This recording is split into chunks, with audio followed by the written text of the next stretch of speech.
Hello. Mary, Seth. I have a new favorite Degrassi line. Is it have a bunch of sex?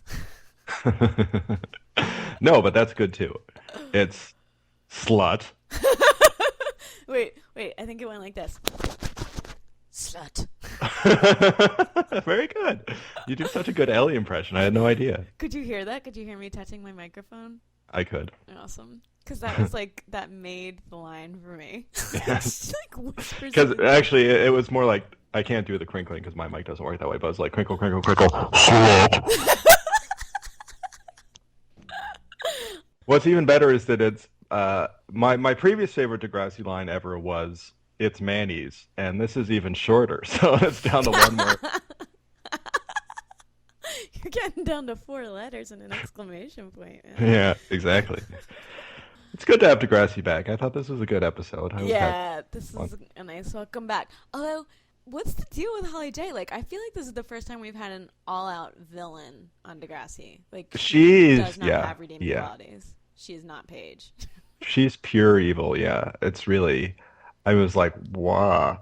When she pulled the plagiarism thing, I Uh, actually was thinking there like, how would I deal with this situation? And I was just like, I don't even know. This is like one of those people that's just too cunning yeah. to even try to get back at because she'd somehow, turn it around on you. It's like Kaiser Sose or something. Oh Yeah, wait, totally. I shouldn't make. No one's gonna know what that is.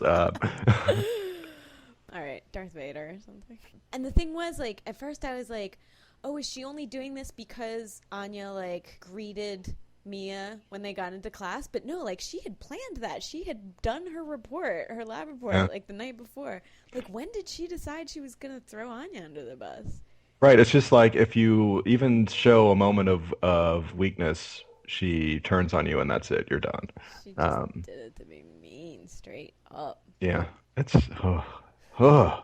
I felt so bad for Anya because, like, I mean, in some ways I didn't feel bad for her because it's like, girl, backbone. Like, why do you want that person as your friend? But like the thing when Holly J like made a joke in class, like she was, who did she make fun of? Probably Mia, and the joke made Anya laugh, and I was like, I get that. Like, jokes hit your brain and it makes you laugh, and like that's probably why she likes Holly J, because she makes her laugh with the mean things she says about people. But then you realize, like, when it's turned on you, not so fun. Yeah. I think she also just thinks that Holly J is cool, and thus wants to be with her to be cool too. And Anya I don't has want to some blame the self-esteem victim, but issues. yeah, it's hard not to. Yeah, she needs to work on that self-esteem. Wait, I have a question though. Uh-huh. Who says surprise when they get caught cheating? what kind of what kind of dude do you have to be like, oh, sorry, I broke your heart. Surprise! Yeah, that takes some chutzpah, as my mother would say. And I'm glad Elliot came around in the end, but I so did not get why him cheating and being a bad boyfriend leads to her quitting her job at the paper, which she needs for her career, in order Yeah, to stay with the guy who got caught cheating. yeah, Ellie did not. Ellie and all around didn't handle that situation well. From the guzzling of the wine to the quitting the job to the calling the reporter a slut in front of the entire university. These were all not good choices Why'd on you her. hook up with Jesse? That's the best interview question ever. I gotta use that one. Yes, exactly. Let's Next time let's we talk to someone, we'll let's just call Stacie Mistysyn right now and be like, "Yo, that's it. why'd you hook up with Jesse?" I'm sure she'll love that. She'd just be like, click. We really are gonna call Stacie Mistysyn today, though. Please Yes, we really are. Stacie Mistysyn, Caitlin. It was very exciting for us because it's Caitlin, and there's a whole generation of guys that are still in love with Caitlin. totally. I was a fan of Degrassi back in the day, although I was more of like a Spike and Liz kind of girl. But I liked Caitlin. I would have hung out with her. Yeah, but you didn't have the major life-altering crush on her that other guys No, did, this is true. and that I can now hold over their heads by saying, I talked to her on the phone. Totally.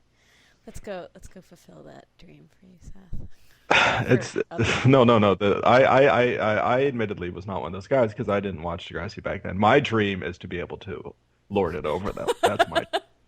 You're gonna be the cute overlord. uh,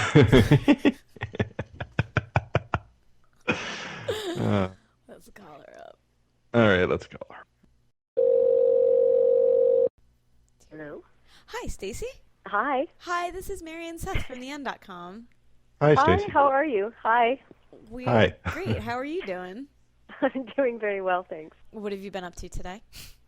Oh my goodness, today I'm just so happy to be back home because I was out in the snow.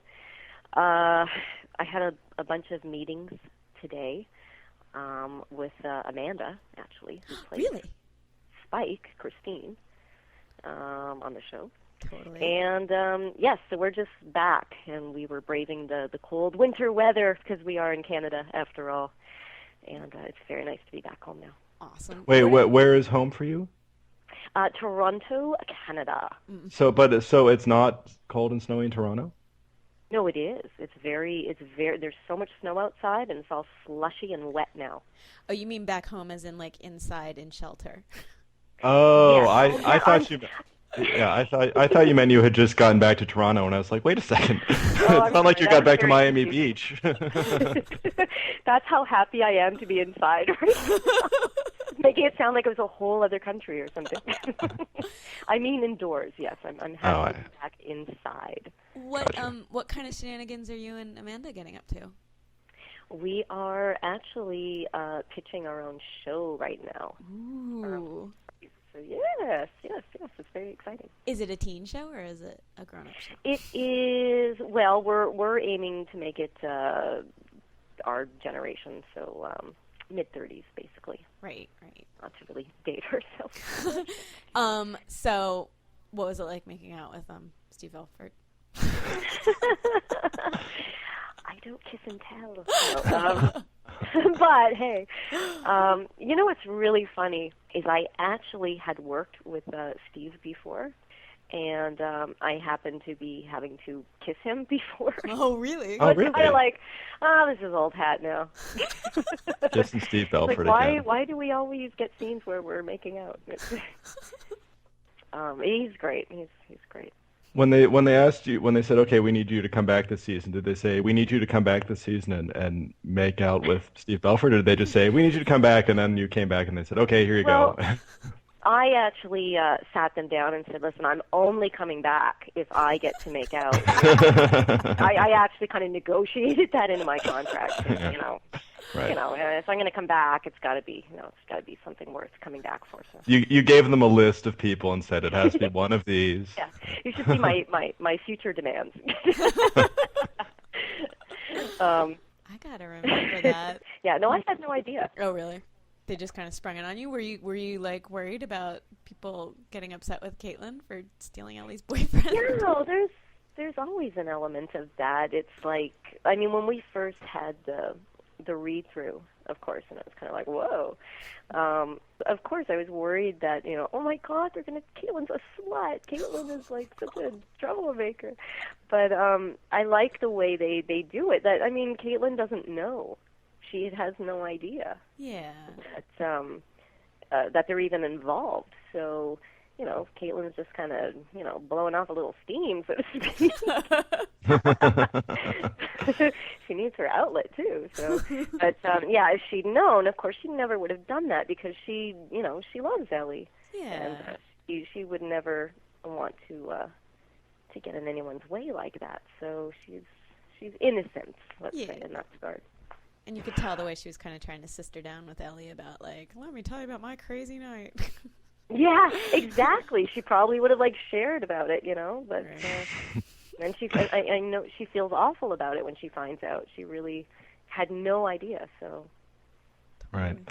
I want to go back to when when Degrassi: The Next Generation first started, because I know it originally was just an idea for a one-shot sort of TV movie reunion special type of thing.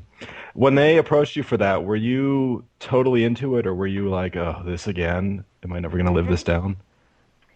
I think enough time had passed that we were interested, but what I've always told everybody, and this is true, I think, for all of us that were concerned, it really depended, well, okay, for me anyway, it really depended on how they were going to do it on the script.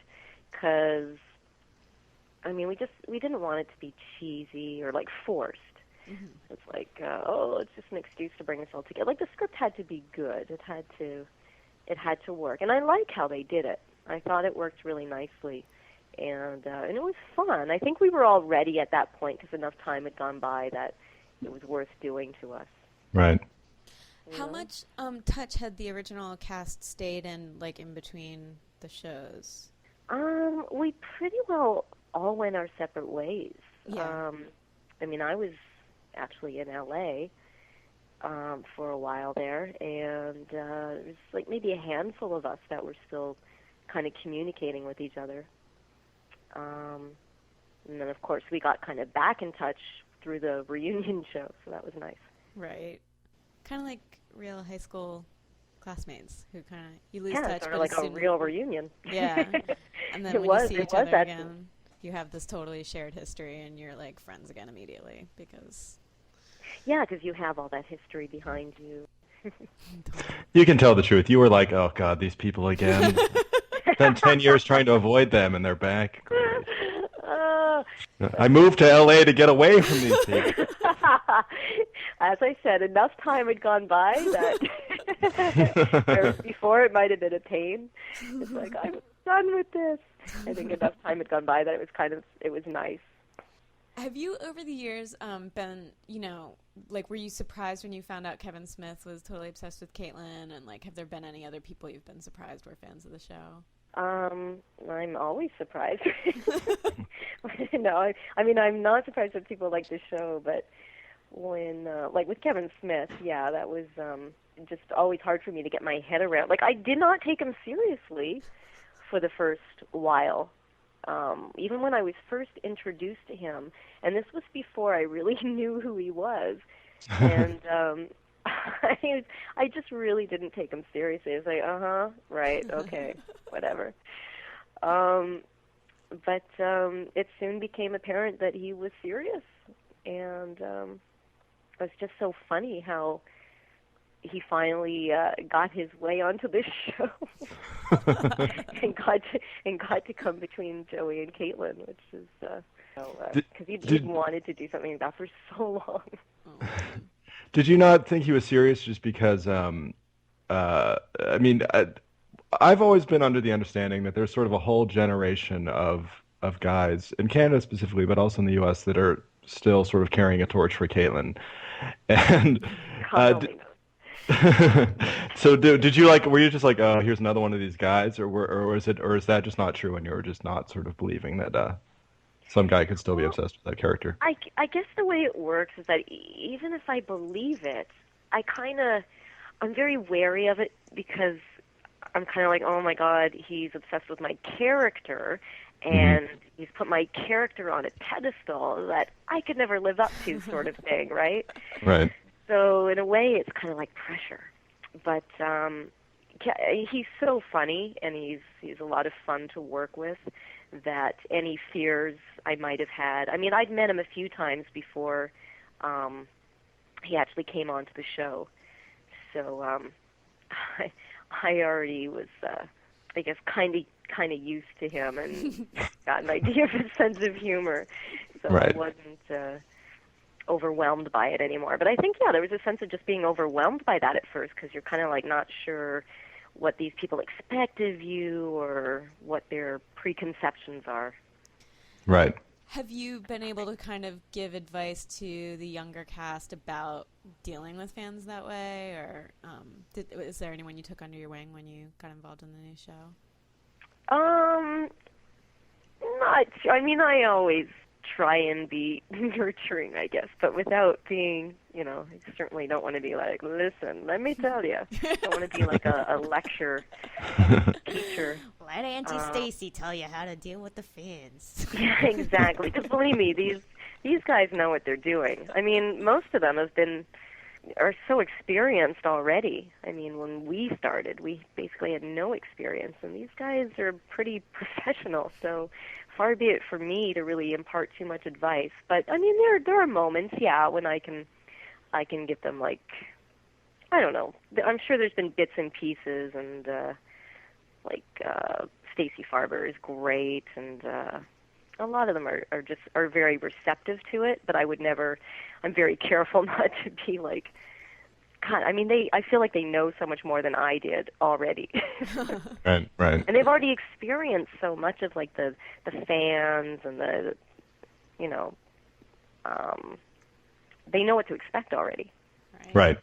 All right, I have one very important question for you before we let you go, which is, can you explain your middle name to me? Absolutely, I can. It's pronounced Moana. Uh-huh. And it's spelled M-O-A-N-A. Well, right? there's not really a dash in there, but I put the dash in there because otherwise it looks like Mona. Oh. That's why I always either put an H in there or a dash to show that it's actually Moana. And it's Moana because it's Hawaiian, because my dad is Hawaiian, and all of us, my sister and my brother, have Hawaiian middle names. It means ocean. Oh, wow. Moana. That is so pretty. Little trivia. That's very clever with the dash. I should try that with my name. Seth. All right. Well, thank you so much for making time for us today, Stacie. We really appreciate it. Well, thanks. It was really fun talking to you because, like I said, I've been a fan for a long time. Yay. Sorry about that. Tell everyone we said hi. I will indeed. Thanks, Stacie. All right. Bye-bye. Bye. Bye. Do you think Kevin Smith is listening to this? I bet he is, because I bet he's Googling Stacie Mistysyn. Totally. And he's found this and he's listening right now. What's up, Kevin Smith? Kevin Smith, how are you? I liked that thing you did that time. That was good, man. That wasn't as good as the other thing you did, though. That was really good. That thing was really good. No, I'm serious. There was a thing he did, this speech about... Okay, he's not listening anymore. All right. Whew. That was a close one. All right. Oh, we completely forgot to talk about a girl. We did, but we'll talk about it next week. Yes, we will. We'll give it its due next week. Totally. There's many boy-girl things to discuss. Yes. All right. Have a good weekend, Mary. You too. See ya. Bye. Bye.